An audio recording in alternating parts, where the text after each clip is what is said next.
Hello and welcome to The Lucky Roll, an eclectic channel for eclectic games. And today we're reviewing Survive, Escape from Atlantis, the 30th Anniversary Edition, with all of its expansions, the 5 to 6 player mini expansion kit, the Dolphins and Dive Dice expansion kit, and the Giant Squid expansion kit. Survive, Escape from Atlantis is a remake of the game Survive by Parker Brothers, which was released in 1982 in the United States. It was re-released in 1986 with the title Escape from Atlantis by a company called Waddington's for the UK market, and was the 3D version of the game, and released again in 1996 by Hasbro under the Waddington's brand with a further revision of the rules. This version is by American publisher Stronghold Games and was released for retail in February 2011, with the 30th Anniversary Edition released in 2012 that went on to win 2012's Best Family Game with BoardGame.ru, and was also a 2012 Wega del Anao finalist. And in 2013, Stronghold Games released the 3 expansion kits. Survive, Escape from Atlantis has some interesting mechanics in which the aim of the game is to rescue as many of your explorers as possible from the ever-shrinking island in the center of the board. You do this by moving your pieces from the center to the boats dotted around the island and sailing, or, if the boat capsizes, swimming, to any of the 4 beaches at the corners of the board. Players are hindered in this with the presence of whales, sharks, whirlpools, and 5 sea serpent tokens, which, whilst slow moving, instantly kill any explorers they happen upon. Each explorer piece has a number on the bottom, and the player who accumulates the highest score with their surviving pieces wins the game. There's a quote from a famous poet which states that it is the essence of genius to make use of the simplest ideas. And in my humble opinion, Survive, Escape from Atlantis is a work of sheer genius. Aside from the gorgeous components and board, which is both colourful and eye-catching, the sheer beauty of this game is its simplicity. The mechanics are straightforward, the game is taught within a minute, and the theme and motive of the game couldn't be easier. Survive.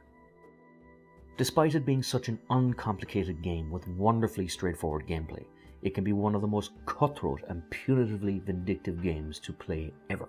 And that to me is one of the things I love most about it. I have played games where there has been nothing but carnage as players deliberately sabotage each other's efforts to survive. On a player's turn, they remove a tile from the board and see what is revealed. If an explorer piece is on that tile, they will suddenly find themselves swimming. Should a shark or whirlpool be revealed, then that explorer piece will meet their untimely demise. A player can then take up to 3 actions with their pieces. They can move 1 piece, 3 spaces, or 3 pieces, 1 space, or an unoccupied boat and then 2 pieces, or vice versa in any order that suits. Finally, they roll a die, and depending on the animal shown, they then move that animal the allocated number of spaces in any direction on the sea that they like. If it's a shark, they eat any poor explorers that find themselves in the water. If it's a whale, they can capsize any boat they come across and make the explorers easy prey for the sharks. And finally, if it's a sea serpent, they can gobble up in one bite an entire boat of explorers. Play continues in this fashion until the volcano symbol is revealed and the player with the highest score wins.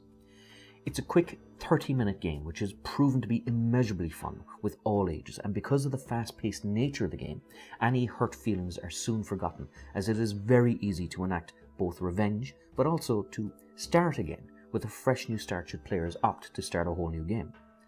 Alliances can be both made and broken as players find their explorers sharing boats, and fortune can be instantly changed for better or worse with the roll of a die or the sudden reveal of a token, and any leading player will find themselves the target of all other players in terms of punitive measures taken to sabotage their explorers. This game is silly, fun, fast-paced, and surprisingly varied and complex at times. Even when a player is losing, they can still have superb fun throwing a spanner into the works for all other players throughout the game. The expansions all add to the game without taking from it, and of all the ones I'd recommend you play, I'd recommend the 5 to 6 player one, as the game turns into sheer carnage and chaos with a crowded island and innumerable opportunities for players to slaughter each other's explorers, which is always great fun and utterly appeals to the wanton need for meeple carnage that the 8-year-old boy and every man secretly delights in. The density of explorer pieces does hurt the strategy of the game, but it does give the feeling of more imminent panic as players frantically try to save as many of their explorers as humanly possible. The Dolphins and Dive Dice expansion balances this with friendly dolphins acting as shields for explorers that are caught in the sea, and adds a new engraved version of the original red die in the core game. It adds an element of strategy for those who feels that the carnage overwhelms the competitiveness of the original game. And finally, there's the Giant Squid expansion kit, in which giant squids now join the menagerie of sea creatures and are capable of snatching explorers from both boats and from the coast of the diminishing island itself, which I consider a near perverse delight, as no area is now safe for explorer pieces, with the exception of the 4 beachfronts found at the corners of the map. Players, when they draw a whale reveal tile, have the option of choosing either a whale or a squid, and players inevitably nearly always choose the squid for the sheer fun and chaos of it.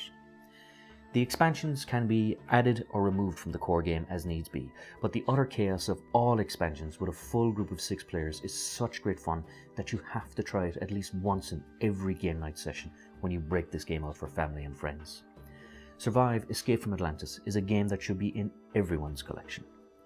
Until next time, this is Sean from The Lucky Roll. If you enjoyed this review, please like, subscribe, all that good YouTube stuff. And until next time, good luck, God bless, and don't capsize.